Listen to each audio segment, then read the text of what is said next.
বামদেব, তোমার ধরাধামের লীলা শেষ।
মনে হলো যেন বিষধর সাপ ফনা নামিয়ে বামদেবকে প্রণাম করলো।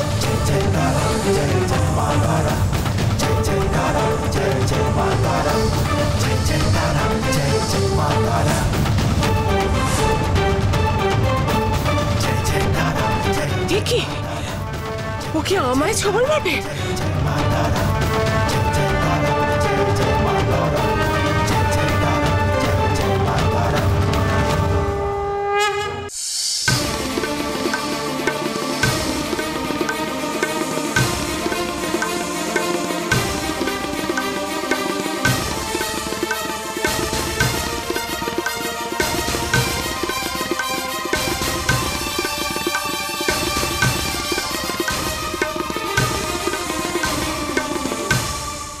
এই বিষধর সাপের হাত থেকে আমার নিস্তার নেই।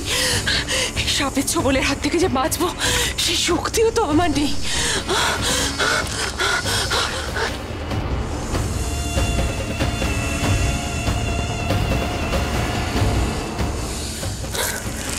এই দুর্বল শরীরে আমি আর ছুটতে পারছি না।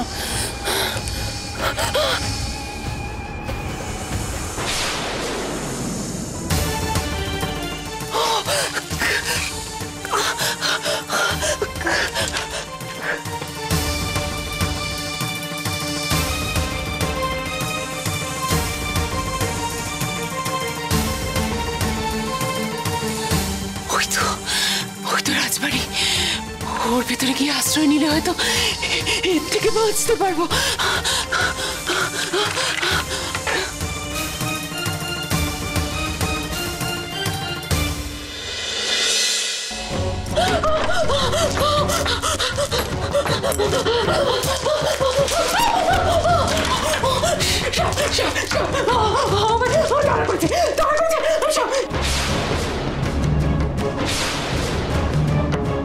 সাপ, আপনি এখানে কি করছেন?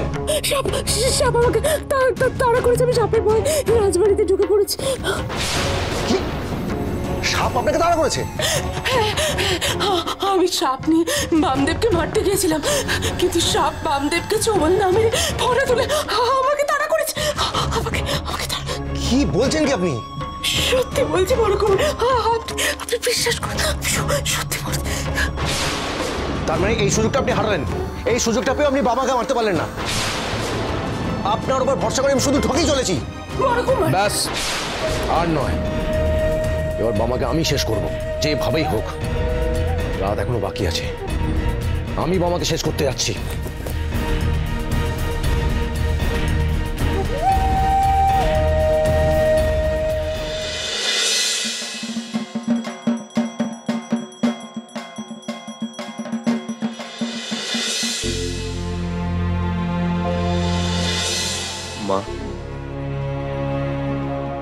তোমার দয়ায় মামা ঠাকুর আগের থেকে অনেক সুস্থ হয়েছে।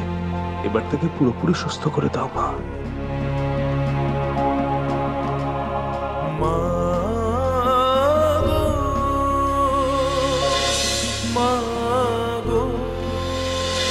মামা চরণকে অনেক সময় অনেক কটু কথা বলেছি মা। আজ ওকে কাছে না পেয়ে যে বড়ই অসহায় লাগছে মা গো। ওকে ফিরিয়ে দাও মা।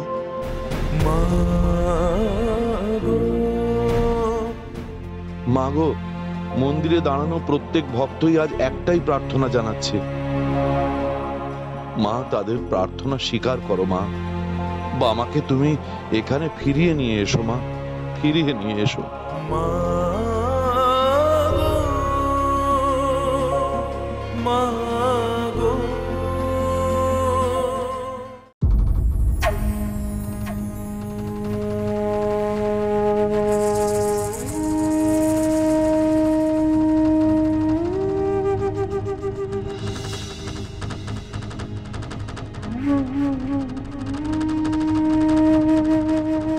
এই জালের সুতো বারান্দার দিক থেকে ওদিকে বেঁধে দেবো। রাতের অন্ধকারে অন্যদের সুতো দেখতে পাবে না।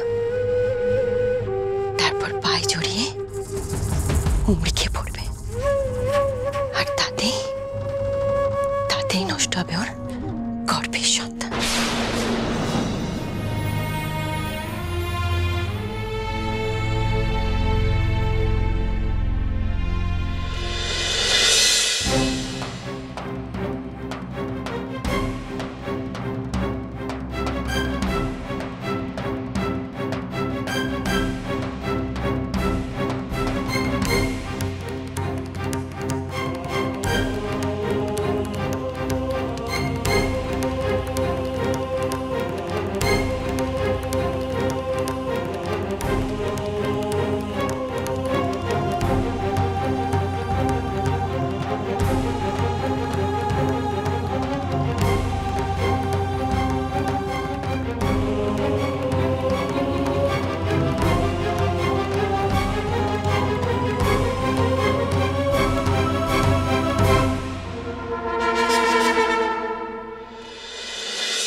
বাবা বড্ড জল তেষ্টা পাচ্ছে।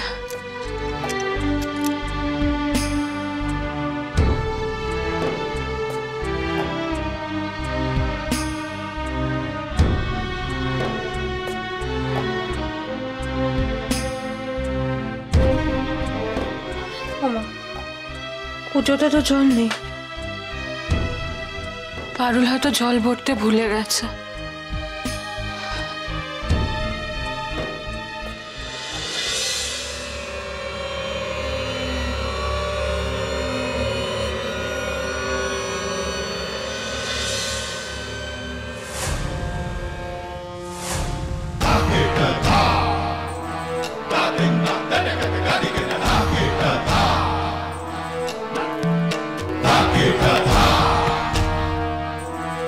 তোর আজকেই শেষ দিন মামা।